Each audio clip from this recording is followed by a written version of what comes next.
Nu ką, sveiki visi. Mes ir vėl Raguvos šaudyklai pas Audrių. Šiandien padarysim antrą, pasistengsim greitą, trumpą testuką duslintuvų. Turim 6 duslintuvus naujus pasiėmę. Turim 6 cm diametro, ko praeitą kartą neturėjom. Ten buvo įsivėlus klaida su AM Sport Triton nuo 6. Ten ne 6 cm diametro, 56 mm, 5,6 como. Turim Gintauvos šį kartą duslintuviuką pasiėmę mažai pasibandyti.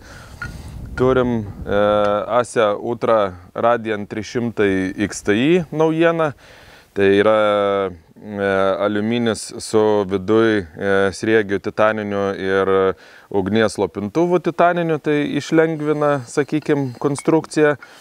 Tada turim Asia Ultra Radianas standartinį ir turim lenkišką, gavom tokį Ghost Shot pasibandyti, kur labai gyrė jį, ir Ateko H2. Tai šį kartą gal tilpsim į tuos visus parametrus, ko prašė komentaruose, pabandyti lietuvišką. Nu tai va, bus Gintauvos, kreipiausi į AAM lietuvaičius, kurie irgi AAM Defense gamina lietuviškus duslintuvus, spausdina iš ten kažkokio spec aukštos klasės aliuminio lydinio. Bet per 2 savaitės jie neatsiliepė, tai turbūt neįdomu, kad pabandytumėm jų produkciją ir medžiotojai pamatyta. Tada turim Ateko H2, kuri irgi prašė Ateką pasibandyti. Ir lenkiškas Hapsteris, va, irgi 6-tukas, kas man labai įdomu, sakykim, pasižiūrėti, ar tikrai 6 cm parodys geresnius decibelų parametrus, negu kad parodė, pavyzdžiui, Riodelė Hunteris 55+. Turim tą pačią lentelę, dasipildysim rodmenis. Šiandien tikrai nematuosim greičio, nematuosim temperatūrų, matuojam tik tai garsą, vienintelis mūsų parametras. Ir dar bus papildomai 2 testukai. Vienas, tai pakalbėsim trumpai apie greito nuėmimo duslintuvų sistemas. Tai šiandien būtent apie Riodelės, apie Inogun pagamintą ir apie Ateko Aloką. Ir pabandysim paneigti vieną, kaip sakyčia, pasaką, kad su iš dalių surenkamais duslintuvais, atliekant 10 šūvių iš karto, pasikeičia pataikymo taškas, o su vienos dalies, sakykim, kaip šito hupsteriu darant 10 šūvių, nepasikeičia pataikymo taškas. Tai aš manau, kad čia yra pasakos, dėl to paėmėm Ateką, kuris yra iš 1, 2, 3, 4, 5 dalių. Tai turbūt daugiau dalių jau ras neįmanoma, nebent tokių pačių dar dalių įdėti. Ir atliksim 10 šūvių, nekarpyta, kaip kai kuriuose video, viskas iškarpyta. Kamera kaip visada stovi prie taikinio, stovi kamera čia ir bus tiesioginis vaizdo klipukas, kaip sušaunam 10 šūvių.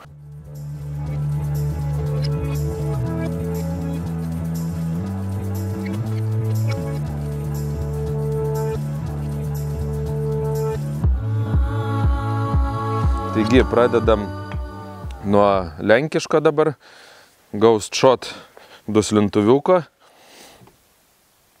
Jisai yra iš neradijančio plieno vidus ir išorė aliuminis. Pasidarysim 3 šūvius.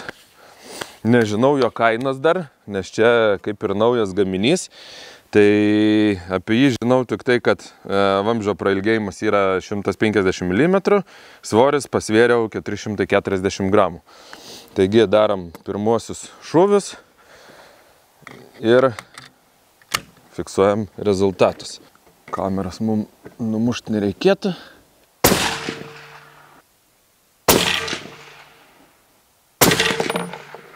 Įdomus. Nes šaudant šaudykloj man netrodė, kad jisai taip gerai gesina garsą, kaip rodo rodmenis. Tai reiškias neblogai dirba jisai, kaip ir žadėjo. Taip, toliau pabandysime. Taip, antras duslintuvas bus Gintauva mažas. Taip, jų svoris yra kaina 450, svoris 400 gramų. Prailgėjimas čia, man atrodo, bus irgi panašiai apie 14 cm. Šovinukai tie patys, 180 greinų. Nesukčiaujam, nededam lengvesnių, kad pakeist rodmenis.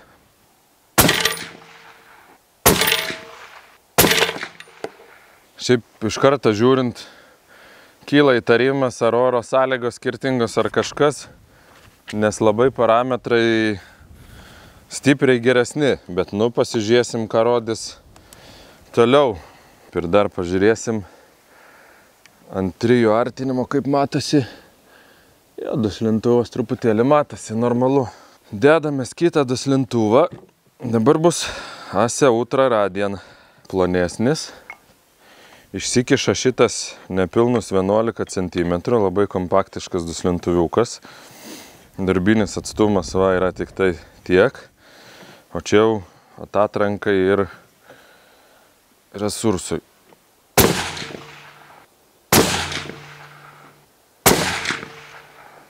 Gerai, toliau bus Radianas 300 XTI. Iškart šito diametras buvo 45 mm.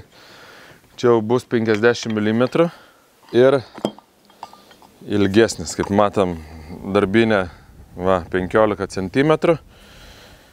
Viduje titanas riegis, skirtas daugiau 300 VSM magnuminiam. Vienmagas VSM magnuminiams kalibrams.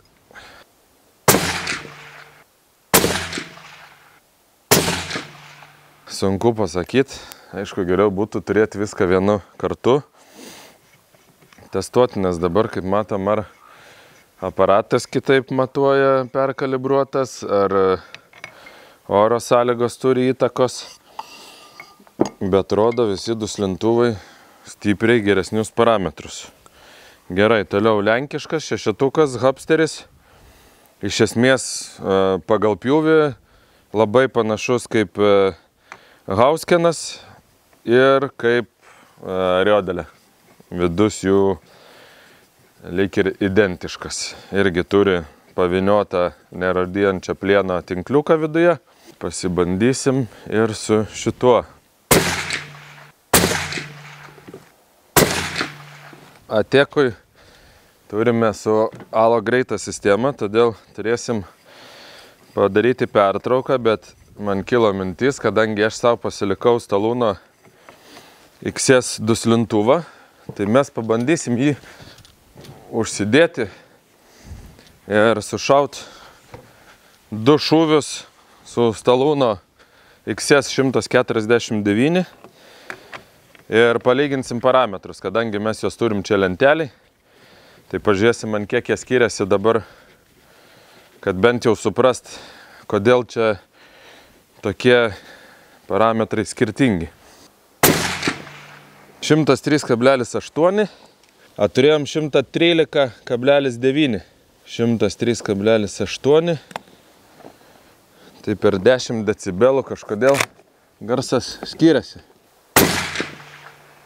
Beveik per 10,8 decibelus mažesnį parametrą su to pačiu duslintuvu, dėl ko sunku pasakyti, gal oro sąlygos, gal vėjas didesnis, gal temperatūros, nors paguglinam greitai, kad temperatūra, kaip sakyt, šalant orui, gesinimas nedidėjo, o prastėja. Bet čia gaunasi, kad garsas pasikeitė. Atstumas tas pats, viskas tas pats, sunku pasakyti. Tai dabar kol kas tada darom reklaminę pauzę, nuimsim duslintuvą, užklijuosim Aloko adapterį ir per tą laiką pakalbėsim turbūt apie tuos adapterius ir tada pratęsim bandymą. Apie greitą nuėmimo sistemas duslintuvų yra jų tikrai daug ir visų mes nesurinksim. Išgirdau vieną, kaip pasakyti, pasakymą, kad prišaudžius duslintuvą vienu būdu jį uždėjus, nuėmus, pasuki kitų kampų, uždedi ir pasikeičia pataikymo taškas.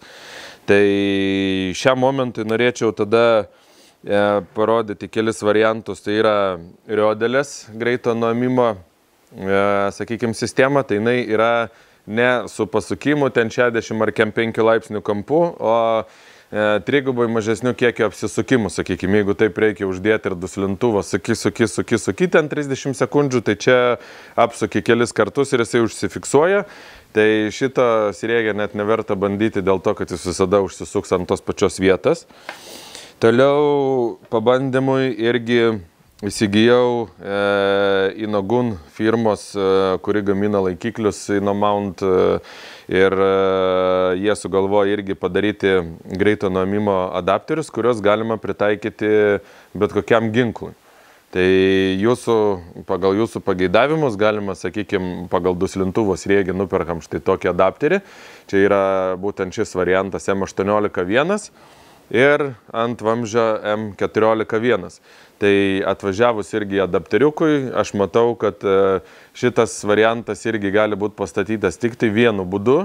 Dėl to jis yra, sakykime, taip saugus ir jo testuoti mums kaip ir netgi nereikia, nes jis įstato tik tai vieną galimybę, mes negalim jo įsistatyti kitą galimybę dėl to, kad jisai tiesiog neįlenda ir mes jo nesumontuosim apart tik tai vieną būdą. Ir trečias variantas, kurį šiandien išbandysim, tai čia turbūt tas ir buvo, kuris sukėlė įtarimų labiausiai. Visos 3 vienodas dalis dantukų ir visi 3 išėmimai, kas 120 laipsnių yra vienodi. Tai aš jau truputėlį testavau šitą duslintuvo šaudyklą, užsukau adapterį ant savo ginklo, uždėjau, užfiksavau, padariau 5 šūvius ir man jau adapteris nebenusėmė. Tai visų pirma, tai jisai jau užstrigo, nors tikrai aš jo atrodo neperveržiau. Paskui šiaip netaip iškrapštėm, išrakinam, tai va šiandien pabandysim sušauti 3 šūvius uždėjus vienu būdu ir paskui nuėmus padaryti 3 šūvius kitų būdų. Pasižiūrėsim, ar pasikeičia pataikymo taškas. Ką, užsiklijavom adapteriuką, aloką ateko. Tai pabandysim sušauti pirmus 3 šūvius. Tai pirmą pasižiūrėsim decibelus vėlgi. O paskui jau su lengvesniais šovinukais, nes tų sunkesnių nebeturiu. Su lengvesniais šovinukais pasidarysim, jeigu leis galimybės, aišku, atiekas vėl neužstriks. Tai pabandysim sušauti 3 šūvius uždėję vienaip ir 3 šūvius uždėję kitaip. Taigi dabar dedamės, fiksuojam ir bandom šauti 3 šūvius. Nu ir pabandom pažiūrėti, ar duslintuvas nusiema po 3 šūvių. Nusiema. Stebuklas įvyko. Gerai, tegul dabar truputėlį atvėsta. Galim pakalbėti apie parametrus. Tai šios dienos geriausi parametrai yra Hubster 60-ukas, 100,6. Antroje vietoje turim Asia Ultra Radiant 300 XTI. Trečioje vietoje reiktų pasižiūrėti arba Atekas 106, 104, 103, arba Gintauva mažas 105, 105,6 ir 104,4 vidurkį išsivedus. Toliau eina lenkiškas Ghost Shot 107,1, 107,1, 106,1 ir prasčiausiai šiandien pasirodė Asia Ultra Radiant 109,2, 108,7 ir 108,7. Tai būtų iš tikrųjų įdomiau buvę bandyti viską vienu metu. Tai teoriškai vėlgi lentelį irgi pabandysim dar išsivesti vidurkį. Šį kartą, kaip minėjau, nežinau kodėl, kokie čia oro, sakykime, ar kieno trikdžiai, kad mums trukdo išsimatuoti parametrus taip pat kaip ir praeitą kartą.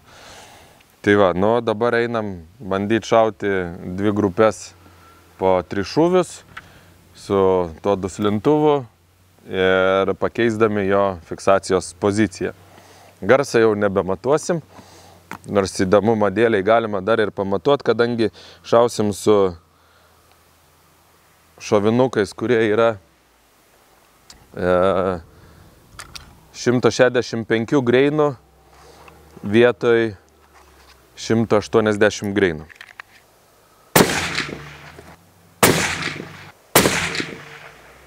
107,7 decibelai didžiausias užmatuotas. Tai dar didesnis su lengvesniais šoviniais, didesnis garsas negu su sunkesniais šoviniais. Čia vėlgi įdomus dalykas. Va. Ir mūsų testas baigėsi. Ir vėl turėsime bandyti jį iškrapštyti. Tai va, tą tieką bent jau vieną bėdą tikrai radome, kad alokas tikrai neperveržiam, bet nusiema su visu sriegiu. Ir taip jau antrą kartą man. Tai šitas tai mane, sakyčiau, kad labai užknisa, erzina tokie dalykai ir per netyčia dar kartą pabandžius atsidarė. Tai pabandysim dar kartą tada vis tik iššauti ir pažiūrėsim, ar keičias pataikymo taškas ar ne. Tai dabar buvo uždėtas jisai šitaip, tai dabar pasukamės jį per 120 laipsnių ir uždedam šitaip. Ir šaunam 3 šūvius.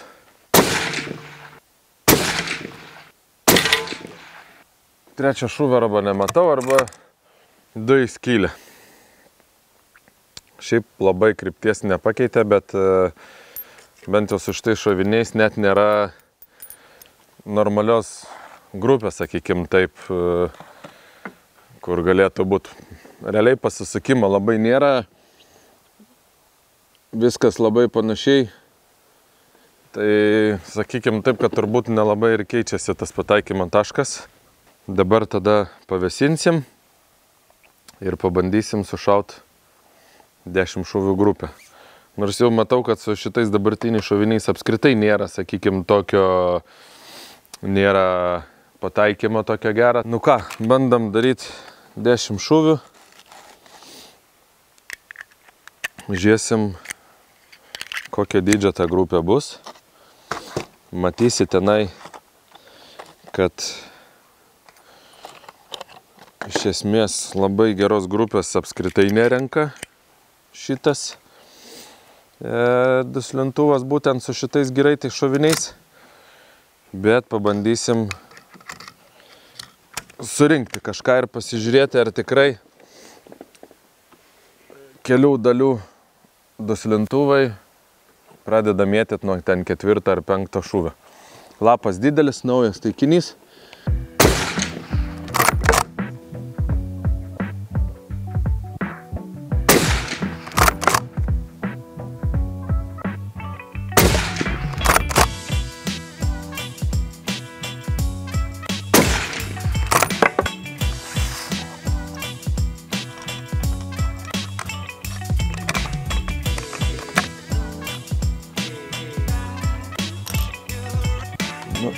Lys, ko tu čia?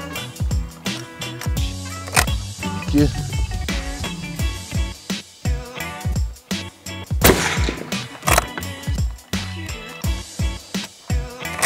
6.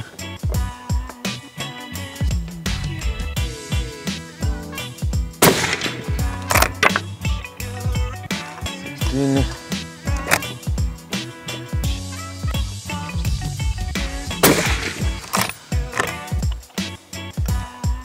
8.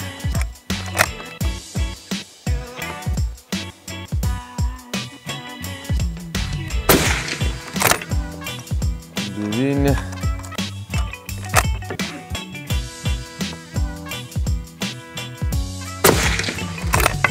Ir 10.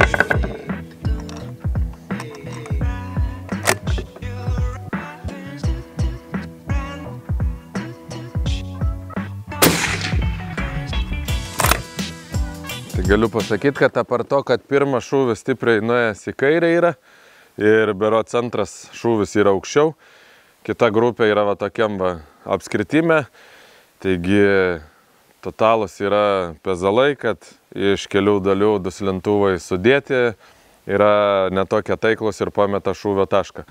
Pridėkim to, kad tai stendas judantis stalas viskas, tikrai paskubom šaudžiau, nedariau vienos grupės į nagą ir be to su šitų duslintuvu, kaip matysit, irgi taikiniuose nėra labai geros grupės apskritai su šoviniu. Tai kad mes turim ant 100 metrų 5 centimetrus, kur visi sulenda, tai tik parodo, kad tikrai šitas duslintuvas nekeičia to šūvio taško, šaunant 10 kartų.